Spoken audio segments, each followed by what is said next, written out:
बिस्मिल्लाहिर्रहमानिर्रहीम। काफ़ी अरसे से एक बात यहाँ पे चल रही थी कि नेशनल पार्क बनाया जा रहा है, तो हमने उस वक्त भी अपना एहतजाज रिकॉर्ड करवाया था अखबारी बयानात के हवाले से सोशल मीडिया की जगह में। हमारा ये मुतालबा था कि कोई भी पार्क अगर वाइल्ड लाइफ की प्रिजर्वेशन के लिए रियासत बनाना चाहती है तो हम उसे वेलकम करते हैं, लेकिन रियासत इन इलाकों में रहने वाले बाशिंदों के अवामी मलकियती हुकूक़ के ऊपर कोई डालका न डाले। सबसे पहली बात तो ये है कि 2-3 दिन पहले हमें एक नोटिफिकेशन के ज़रिए पता चला कि नंगा पर्वत नेशनल पार्क के नाम से एक नोटिफिकेशन हुआ, जिसमें हमारे इस हेडकोार्टर एरियाज़ की चोंगरा, पतिपोरा, ईदगाह और हरचो इन एरियाज़ की ज़मीनें आती हैं। इसका नोटिफिकेशन हुआ, कोई 23 लाख कनाल ज़मीन का इन्होंने नोटिफाई किया और कहा गया कि इसे हमने नेशनल पार्क बनाया है। सबसे पहली और सबसे इम्पॉर्टेंट बात ये थी कि इदारे हमारे साथ बैठते, हमारे लोगों के साथ बैठते और हमारी बात सुनते और हमें मुतमईन करते, उसके बाद इस तरह का कोई पार्क बनाते। और हमारे पास ख़बरें ये भी हैं कि कुछ लोगों ने किसी होटल में कोई चाय पी के या कोई मीटिंग करके एक करारदाद दी है। तो मैं ये कहना चाहता हूँ कि जो नोटिफिकेशन हुई है उसमें बज़ाबिता wild northern areas wildlife act 1975 की बात है, उसको मेंशन किया गया है। तो जो करारदाद उन हमारे बुज़ुर्गों ने दी भी थी, तो उस करारदाद के मुताबिक भी जो एक्ट इस नोटिफिकेशन में रखा गया है वो उन तमाम करारदाद की धज्जियाँ उड़ाता है। मैं आपकी खिदमत में ये बताना चाहता हूँ, मेरे पास रिकॉर्ड है, अगर आप लेना चाहें तमाम साफ़ी हज़रात ले लें, कि जो एक्ट है वाइल्ड लाइफ प्रिजर्वेशन एक्ट 1975, उसके मुताबिक सबसे पहली चीज़ ये है कि कोई बंदा उस पार्क के एरिया में रह नहीं सकता। उसके बाद उस पार्क के एरिया में घास चराई के हुकूक नहीं है, उस पार्क के एरिया में शाख तराशी के हुकूक नहीं है, उस पार्क के एरिया में पालतू जानवर दाखिल नहीं हो सकता। अगर दाखिल होता है तो उसको तल्फ़ करने या ज़ब्त करने का हुक्म है। सेक्शन 7 में ये तमाम पाबंदियाँ बयान की गई हैं। ख़ास तौर पर जो रामा वैली है, जिसको इस नंगा पर्वत पार्क का हिस्सा बनाया गया है, इसके अंदर रामा वैली के अंदर हमारी गर्मियों की 7 बस्तियां हैं, जहां पे चोंगरा, पतिपोरा और ईदगाह के लोगों की वहां पे माल मवेशी रहती है और हमारे लोग वहां जाके 3 महीने रहते हैं। उसमें खुटमूस है, उसमें संगसर है, उसमें शडशई है, उसमें डटो हरा है, उसमें पल्याट है, उसमें करैयब है, उसमें हरचो निरल है। और हमारे हरचो निरल और रामा में हमारे लोगों की ज़ाती मलकियती ज़मीनें भी हैं। और कानूनन और आइनन हम ये समझते हैं कि जो नेशनल पार्क्स हैं वो वेस्टेड लैंड पे बनाए जाते हैं, कॉमन लैंड्स पे नहीं बनाते। आपने मरगला हिल्स में नेशनल पार्क बनाया है, आपने वेस्टेड लैंड के ऊपर बनाया है, स्टेट लैंड के ऊपर बनाया है। आपने कलरकहार में नेशनल पार्क बनाया है, आपने वेस्टेड लैंड और स्टेट लैंड के ऊपर आपने पार्क बनाया है। आपने पाकिस्तान में कहीं भी कॉमन लैंड के ऊपर पार्क नहीं बनाया। जब पंजाब, सिंध, बलूचिस्तान और KPK की ज़मीनों में, कॉमन ज़मीनों में आप पार्क नहीं बनाते हैं, तो गिलगित बल्तिस्तान की कॉमन लैंड्स में आप पार्क क्यों बनाते हैं? जहाँ पे घास चराई के हुकूक हो वहाँ पे नेशनल पार्क्स नहीं बन सकते। हाँ, अगर रियासत या रियासती इदारे या कठपुतली हुकूमत ये समझती है कि यहाँ पे वाइल्ड लाइफ की प्रिजर्वेशन होती है, तो वो हमारे भी कंसर्न्स हैं। और हम ये चाहते हैं और हम ये समझते हैं कि रियासत और रियासती इदारे, हुकूमत और हुकूमती इदारे यहाँ पर प्रिजर्वेशन करें, ज़रूर करें, हम उनके साथ देने के लिए तैयार हैं, और कम्युनिटी बेस्ड ऑर्गेनाइजेशंस के ज़रिए करें। ये मॉडल आपके सामने सक्सेसफुल मॉडल है, आपका जो ट्रॉफ़ी हंटिंग का मॉडल है, इसके मुताबिक इनकी प्रिजर्वेशन की जाए, लोकल लोग वहाँ पे खड़े हों। खुंजराब को आपने नेशनल पार्क बनाया, खुंजराब के लोगों ने आपके साथ कोर्ट में इतने अरसे केस लड़ा, उसके बाद रियासत ने बैठ कर उनके साथ पेचअप किया, एग्रीमेंट किया। इस वक्त खुंजराब का ज़्यादातर हिस्सा लोकल कम्युनिटी चलाती है और लोकल कम्युनिटी ही उसको मैनेज करती है, चाहे वो एंट्रेंस फ़ी की बात करें, चाहे वो ट्रॉफ़ी हंटिंग की बात करें। और हम ये चाहते हैं कि ये जो इलाका अगर प्रिजर्व करना चाहते हैं तो ये कम्युनिटी आपको सपोर्ट करना चाहती है। आप लोकल इदारे बनाएं, कम्युनिटी बेस्ड ऑर्गेनाइजेशंस बनाएं। इसका जो भी बेनिफिट है, इसमें हम ये समझते हैं रियासत का कोई अमल दखल नहीं है, ये टोटली लोगों को मिलना चाहिए।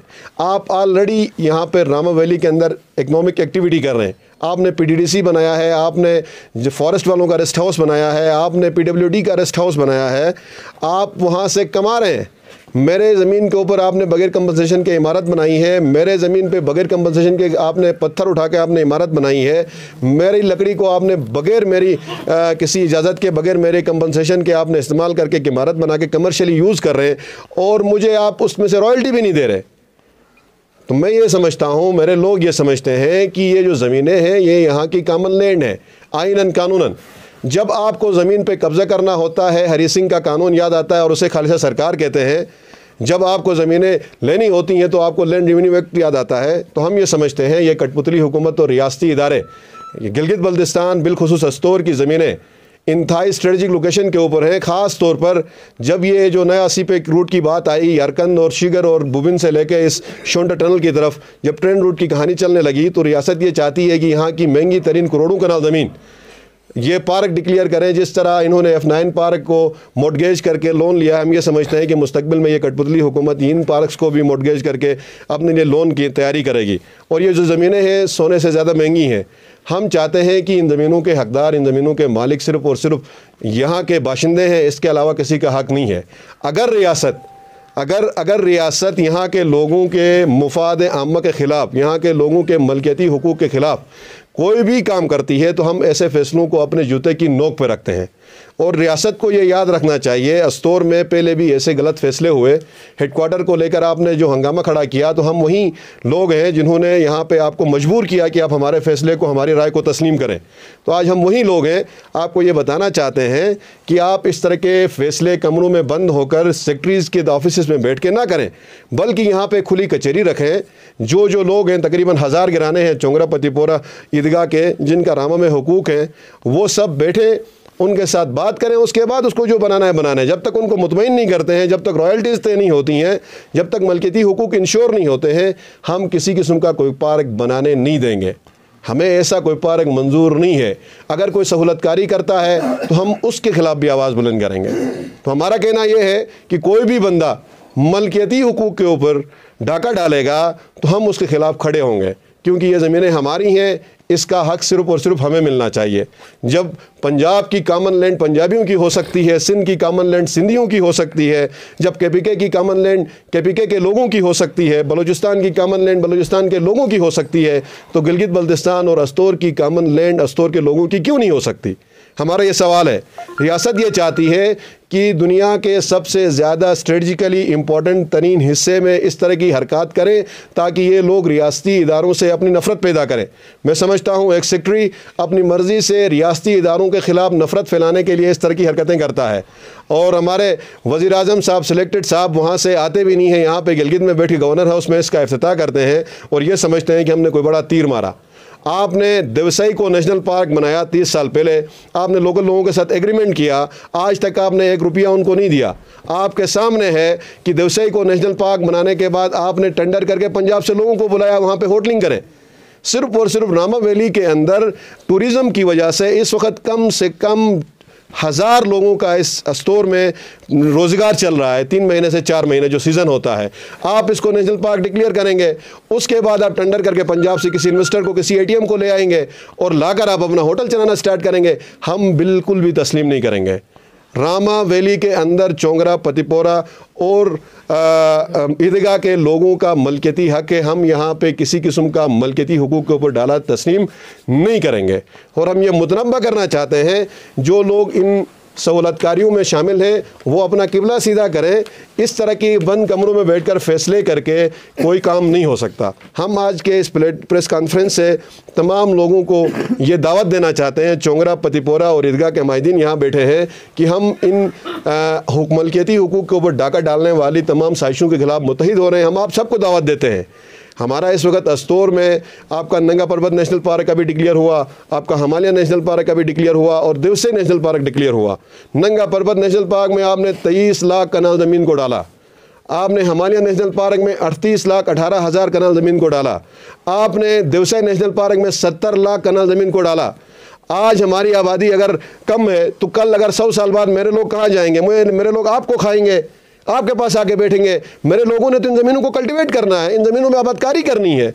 जब तुम नेशनल पार्क बनाकर मेरे ज़मीनों पे कब्जा करोगे, मेरे लोगों को कल्टीवेट करने नहीं दोगे, आबादकारी नहीं करने दोगे, तो मेरे लोग इस मुल्क को छोड़ के चले जाएंगे। तो मेरा ये तंबीह है हुकूमती इदारों को, रियासती इदारों को कि इस तरह की साजिशों का सदबाब करें। जो नोटिफिकेशन हुआ है उससे हमारे अंदर शदीद किस्म की एक तहफ़्फ़ुज़ात है और तशवीश है कि हम इस तरह के डाके को तस्लीम नहीं करते हैं। हमें पता ये चला था कि हुकूक जो है, मलकियती हुकूक है, उसके ऊपर कोई बात नहीं होगी, लेकिन नोटिफिकेशन के ऊपर आपने act wild life northern areas wild life preservation act 1975 को मेंशन करके ये हमें समझाया है कि रियासत हमारी ज़मीनों पे कब्ज़ा करना चाहती है, ताकि कल को F9 पार्क की तरह इन पार्क्स को भी मॉर्टगेज करके अपना कर्जा लाएंगे और अपना टेन्योर पूरा करके चले जाएंगे। तो हम ये समझते हैं कि अपने फ़ैसले को रिकन्सिडर करें। जब तक अवामी मलकियती हुकूक को तस्लीम नहीं करते हम ऐसे पार्क्स बनने नहीं देंगे। उसके बाद हम ये समझते हैं अगर आपने वाइल्ड लाइफ प्रिजर्वेशन करनी है, फ्लोरा और फौना को आपने प्रिजर्व करना है, तो आप जो कम्युनिटी बेस्ड ऑर्गेनाइजेशन है उनको प्रमोट करें। कम्युनिटी खुद आपको एंगेज करेगी।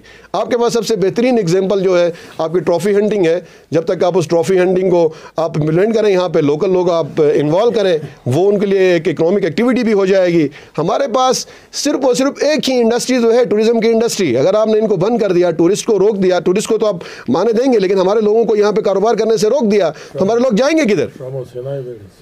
तो 6 महीने से तो हम बर्फ़ में होते हैं। तो हमारा ये आपसे दरख्वास्त है, हमारे ये आपको तनबीह है रियासती इदारों को कि इन तमाम चीज़ों को देखें। अगर इसको कंसिडर नहीं किया तो सख्त तरीन रिएक्शन आपको मिलेगा। आपने पहले भी यहाँ के लोगों को एतमाद में लिए बगैर फ़ैसले किए, उसका खुमियाजा आपने भुगता, और आज हम वही लोग यहाँ पे बैठे हैं जिन्होंने उस वक्त भी आपको अपने फ़ैसले ख़त्म करने पे, अपने फ़ैसले को रीएड्रेस करने पे मजबूर किया था। आज भी हम ऐसा करेंगे इंशाल्लाह।